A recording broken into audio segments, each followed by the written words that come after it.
Hello everybody. I want to talk about some basic geometry concepts that you might see in this lesson. The first one is parallel lines, and what parallel lines are in geometry are lines that are in the same plane that never intersect.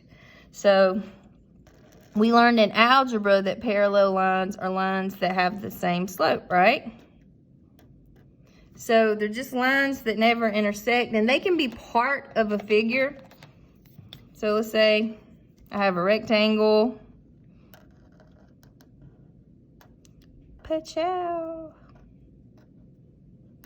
All right, then we have two pairs of parallel lines, right?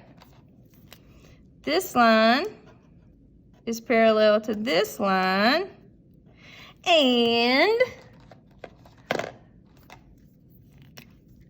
this one is parallel to this one.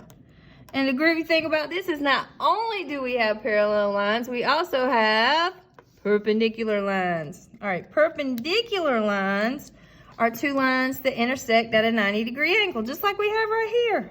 So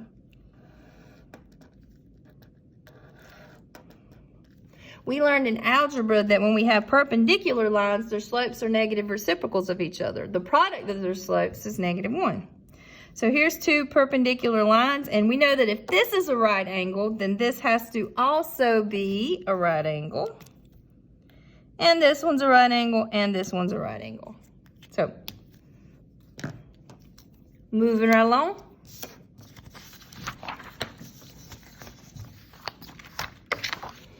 All right, a line segment is a part of a line that has defined endpoints. We know that a line goes on and on and on forever and ever in two directions. Well, a line segment does not do that because it has endpoints.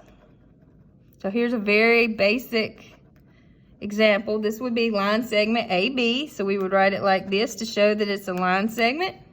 And the order of the letters actually do not matter. So we could also call this line segment BA. All right, but these are the same line segment. I just named it two different ways. All right, let's look at this one. It says, name all line segments formed by the given endpoints. So let's look at what we got here.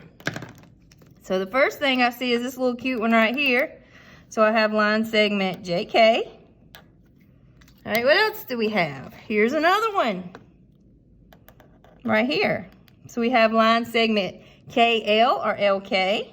We'll keep it alphabetical. All right, but then there is yet another line segment, this whole bad mama jamma right here. So I have line segment JL or LJ. So out of this, we were able to find 3 individual line segments. Moving on.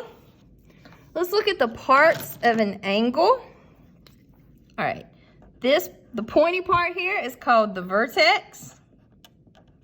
All right, then this inside here, this would be your angle. All right, this part of an angle here and here.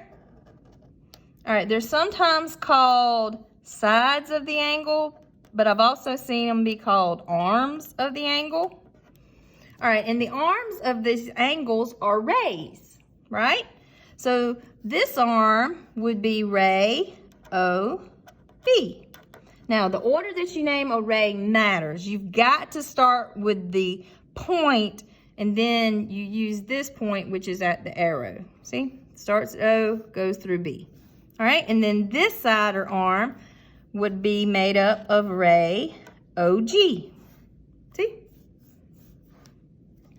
Pretty simple.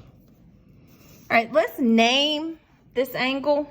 There's actually 3 ways we can name this angle. Since it's chilling by itself, we could just name it by its vertex. So I could just call this angle O. Now, if there was another arm coming off here, I couldn't just say angle O because I wouldn't know which angle I was talking about, but I could just call this one angle O. We can also use 3 points to name an angle. So this could be angle BOG. Notice the letter that goes with the vertex is in the middle. I could also name this angle GOB. The vertex has to be in the middle when you use 3 letters to name an angle. All right? moving right along. All right, let's talk about the parts of a circle. So this is the center of the circle.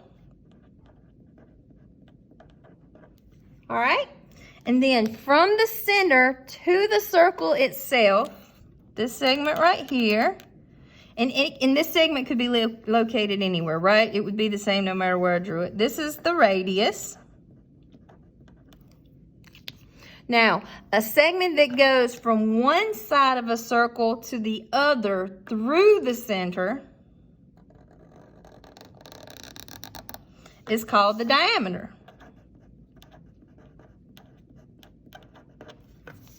All right, and then a relationship that you need to know is that the diameter, or the length of the diameter, is the same thing as 2 times the length of the radius.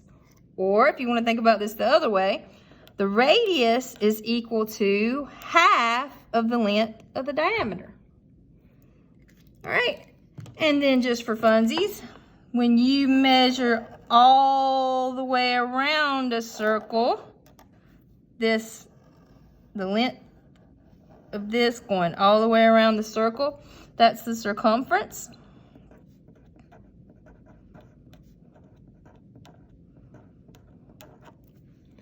All right, and how many degrees are in a circle?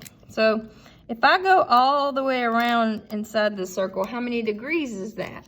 That would be 360 degrees. Okay?